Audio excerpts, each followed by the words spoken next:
घर पे बैठे बैठे it's like your hair gets just so bad because you're all the time making a bun, and since you're not going out, you just don't have that habit of maintaining your hair well. But I have a solution to this thing of yours. There are a few tips that I would like to give you.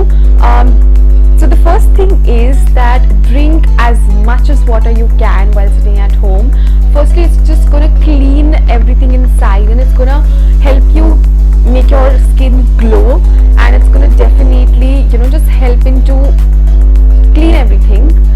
The second tip is gonna be that just try not to make a bun whenever you're sitting at home, because eventually what it does, it makes the hair much more weavier, and it makes them worse, and you know, the hair can't just breathe, because all the time if it's stuck in a bun, the hair will not be able to breathe and just, you know, function properly.